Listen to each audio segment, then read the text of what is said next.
नमस्कार दोस्तों। आज हम बात करेंगे एक ऐसे चुपचाप काम करने वाले दुश्मन के बारे में जो हर दिन हमारी जेब को खाली करता रहता है। और वो है इन्फ्लेशन, यानी महंगाई। आपने अक्सर सुना होगा कि सब कुछ महंगा हो गया है। पहले 60 रुपये में बहुत कुछ आ जाता था, अब कुछ नहीं आता। तो आखिर ऐसा क्यों हो रहा है? क्या हमसे कोई हमारी मेहनत की कमाई चुपके चुपके छीन रहा है? हाँ, और उसका नाम है महंगाई। चलिए इसे बहुत आसान भाषा में समझते हैं। इन्फ्लेशन का मतलब क्या होता है? इन्फ्लेशन यानी महंगाई दर, जब समय के साथ चीजों की कीमतें बढ़ने लगती हैं। मतलब आज जो चीज 60 रुपये की है, वो अगले साल 100 रुपये की हो सकती है। इसका सीधा असर यह होता है कि हमारे पैसों की खरीदने की ताकत कम हो जाती है। 4 रुपये आज जितनी चीजें खरीद सकता है, उतनी 2 साल बाद नहीं खरीद पाएगा। इसी को कहते हैं पैसों की कीमत गिरना। एक आसान उदाहरण से समझिए। मान लीजिए कि आपने 7 साल पहले 65 रुपये में एक महीने का राशन खरीदा था।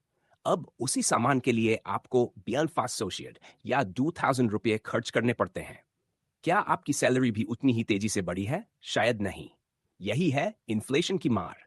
इन्फ्लेशन आपके पैसों को धीरे धीरे खा जाता है, बिना किसी आवाज के।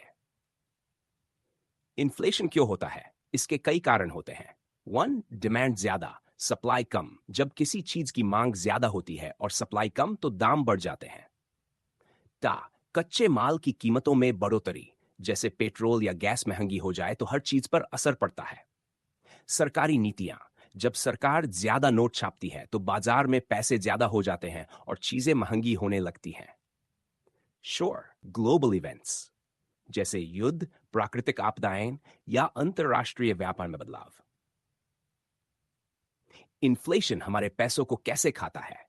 मान लीजिए आपने ठज बैंक में सेव किया और उस पर सालाना 4% ब्याज मिल रहा है। लेकिन अगर महंगाई 6% है, तो असल में आपके पैसों की वैल्यू हर साल 2% घट रही है।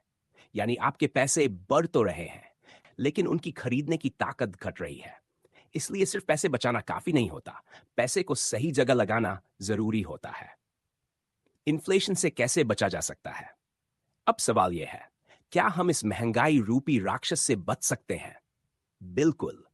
कुछ स्मार्ट कदमों से आप इन्फ्लेशन की मार से अपने पैसों को बचा सकते हैं। वन, इन्वेस्ट करें, सिर्फ बचत नहीं। फिक्स डिपॉजिट में 5% मिलता है, लेकिन इन्फ्लेशन 6% है, तो आप घाटे में हैं। इसके बजाय mutual funds, index funds, gold, रीट्स जैसे विकल्पों में निवेश करें जो महंगाई को बीट कर सकें। डू, इमरजेंसी फंड बनाएं, ताकि किसी आर्थिक संकट में आपको उधार लेना पड़े। स्किल में निवेश करें। जितना ज्यादा आप अपनी कमाई बढ़ा पाएंगे, उतना ज्यादा इन्फ्लेशन का असर कम होगा। शेयर, सही इंश्योरेंस लें। महंगे इलाज और एक्सीडेंट जैसी स्थितियों में आपको अपने सेविंग्स खर्च नहीं करने पड़ेंगे। इन्फ्लेशन पर ध्यान क्यों देना जरूरी है? महंगाई ऐसी चीज है जो हर साल साइलेंटली हमारे सपनों को छोटा करती जाती है। अगर हम आज से प्लान नहीं करेंगे तो रिटायरमेंट के बाद मुश्किलें बढ़ेंगी। आज जो जरूरतें पूरी हो रही है वो कल पूरी नहीं होंगी, क्योंकि पैसा उतना ही होगा लेकिन चीजें महंगी हो जाएंगी। अब आपको क्या करना है? अन, अपने खर्च और सेविंग की प्लानिंग करें। टी, केवल सेविंग अकाउंट या एफडी में पैसा रखने की बजाय उसे अच्छी जगह इन्वेस्ट करें। थ्री, फाइनेंशियल नॉलेज बढ़ाइए, क्योंकि आज के समय में जानकारी ही सबसे बड़ा हथियार है। तो दोस्तों, आज आपने जाना कि इन्फ्लेशन क्या होता है, ये कैसे धीरे धीरे हमारे पैसों की ताकत को कम करता है, और इससे बचने के तरीके क्या है।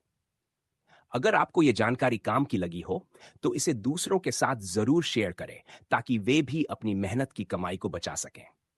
और हाँ, ऐसे ही और वीडियो देखने के लिए चैनल को सब्सक्राइब करना ना भूलें। मिलते हैं अगले वीडियो में। तब तक के लिए सोचिए, समझिए और समझदारी से इन्वेस्ट कीजिए। धन्यवाद।